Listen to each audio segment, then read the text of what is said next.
थे।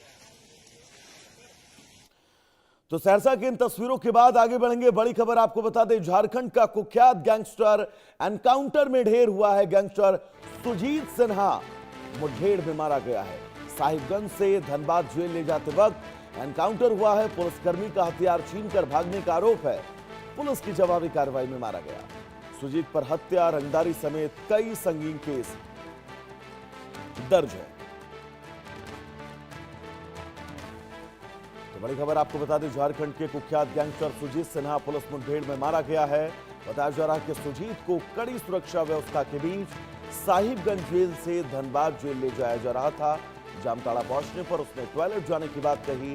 पुलिस ने गाड़ी रोकी तो उसने मौका का फायदा उठाते हुए एक पुलिसकर्मी का हथियार छीना और फायरिंग करते हुए भागने लगा। अचानक हुई इस घटना से पुलिस टीम में अफरा तफरी मची। पुलिस ने तुरंत मोर्चा संभाला। सुजीत सिन्हा को आत्मसमर्पण करने की चेतावनी दी, लेकिन उसने लगातार फायरिंग करते रहा। आपको बता दें, जवाबी कार्रवाई की गई। इस दौरान मुठभेड़ में सुजीत सिन्हा गंभीर रूप से घायल हुआ। उसे बचाने की कोशिश की गई, लेकिन मौके पर ही सुजीत की मौत हो गई। सुजीत लंबे समय से झारखंड के सबसे कुख्यात गैंगस्टरों में गिना जाता है। उसके खिलाफ हत्या, रंगदारी, फायरिंग, आपराधिक साजिश और संगठित अपराध समेत कई गंभीर मामले दर्ज थे। वो लंबे समय से जेल में बंद था और सुरक्षा कारणों से उसे साहिबगंज जेल से धनबाद जेल स्थानांतरित किया जा रहा था। घटना के बाद पूरे इलाके को सुरक्षा घेरे में लिया गया। पुलिस के वरिष्ठ अधिकारी मौके पर पहुंचे, मामले की जांच जारी है। घटना में इस्तेमाल हथियार, फायरिंग और पूरे घटनाक्रम की जांच तेज है। सुजीत सिन्हा, उसको साहिबगंज जेल से ट्रांसफ़र किया जा रहा था धनबाद जेल। इसी दौरान गाड़ी के दुर्घटना होने की बात अभी आई है और उसी में वो पुलिस के साथ मुठभेड़ हुआ है।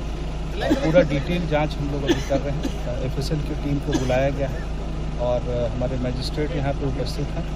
जो हमारे गाइडलाइंस है एनएचआरसी की, वो सभी गाइडलाइंस को फॉलो करते हुए हम लोग आगे की कार्रवाई कर रहे हैं। कितना राउंड गोली चला सर? ये अभी जांच में आएगा। ये अभी डिटेल इसकी ये भी होनी बाकी है। या फिर ये पोस्टमार्टम में भी ये चीज़ क्लियर होगा और पीओ को अच्छे से हम लोग अभी मजिस्ट्रेट के प्रेजेंस में इसका सर्च करवाएंगे तो बाकी चीज़ें क्लियर हो पाएंगी। Thank you sir. तो सीधा आपको ग्राउंड जीरो पर ले चलेंगे। मनीष मेहता हमारे साथ जुड़े हुए हैं तमाम जरूरी अपडेट्स के साथ। मनीष, सुजीत सिन्हा जो इन तमाम इलाकों में डर का एक नाम था, पुलिस एनकाउंटर में मारा गया है। पूरी अपडेट्स क्या है, बताइएगा।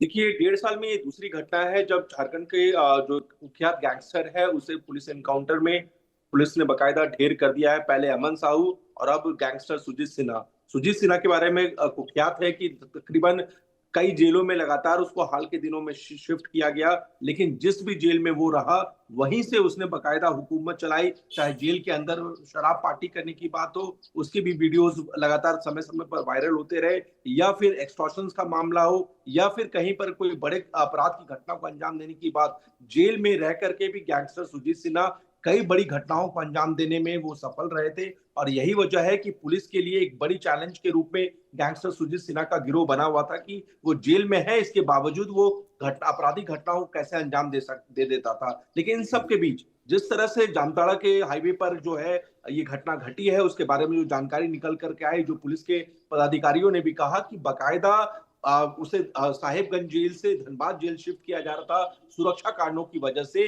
और इसी दरमियान जामताड़ा के करीब जब गाड़ी पंचर होती है तो ऐसे में गैंगस्टर सुजीत सिन्हा को शिफ्ट किया जा रहा था दूसरी गाड़ी में। और इस दरमियान जो है, जो पुलिस के अधिकारियों ने बयान दिए हैं उसके आधार पर हम बता रहे हैं कि उस दरमियान गैंगस्टर सुजीत सिन्हा ने एक जवान के हथियार को छीन करके भागने की कोशिश की और इस दौरान उन्होंने बकायदा फायरिंग भी की। जवाबी कार्रवाई में पुलिस के तरफ से जो फायरिंग हुई है उसमें बकायदा सुजीत सिन्हा को गोली लगी। इसके बाद तत्काल रूप से जो टीम थी उसने जामताड़ा की पुलिस को सूचना दी। वहां पर पुलिस डॉक्टर्स की भी टीम पहुंची और जब वहां पर उनका बकायदा चेकअप किया गया तो ये पाया गया कि सुजीत सिन्हा वहीं पर घटनास्थल पर ही उनकी मौत हो चुकी है। इसके बाद कानूनी प्रक्रिया के तहत जो पुलिस की प्रक्रिया होती है वो फॉर्मेलिटीज पूरी की गई है। लेकिन सबसे अहम सवाल है इस पूरे शूट आउट को लेकर के, वो ये कि ठीक है आपने एक पुलिस इनकाउंटर में एक अपराधी को ढेर कर दिया, लेकिन अगर किसी अपराधी को जिसको कोर्ट के ऑर्डर पर अगर आप शिफ्ट भी कर रहे थे। तो जैसा उन्होंने बयान दिया, पुलिस के पदाधिकारी ने जो बयान दिया, उस बयान को अगर हम कोट करते हैं तो आप समझिए कि उनका ये कहना है कि एनकाउंटर में बकायदा सुजीत सिन्हा को गोली लगी। तो गोली लगने के बाद इनका ये कहना है कि हमने जो डॉक्टर्स थे वो यहाँ पर पहुंचे स्पॉट पर, उन्होंने वहां पर चेक किया और उसके बाद उन्हें वो डेड डिक्लेयर किया। लेकिन अगर उन्हें गोली लगी थी तो आपका ये फर्ज बनता था कि आप उन्हें तात्कालिक रूप से नजदीकी जो हॉस्पिटल है वहां पर आप ले जाते, क्योंकि वो कोर्ट के ऑर्डर पर आप उन्हें शिफ्ट कर रहे थे। तो यहाँ पर बाकायदा इंतजार किया गया और उसके बाद जब डॉक्टर्स की टीम पहुंची, पुलिस की टीम पहुंची, लोकल जो जिला की टीम थी जामताड़ा की, उसके बाद उन्होंने उसको डिक्लेयर किया। तो इस तरह के अगर बयान सामने आ रहे हैं तो निश्चित रूप से इनकाउंटर्स को लेकर के पहले भी बहुत सारे सवाल उठते रहे देश भर में, और ऐसे में अमन साहू का 1.5 साल पहले जो झारखंड में इनकाउंटर हुआ था, जो कुख्यात गैंगस्टर्स था, हालांकि आपराधिक रिकॉर्ड की अगर बात करें तो सुजीत सिन्हा के ऊपर भी तकरीबन 70 से ज्यादा मामले दर्ज है और कई संगीन आरोप है। लेकिन इन सब के बावजूद जिस तरह से इनकाउंटर हो रहे हैं, इसको लेकर के कई अहम सवाल जरूर उठ रहे हैं और इन तमाम सवालों का जवाब जो है, जो संबंधित पुलिस पदाधिकारी है, उन्हें जरूर देना।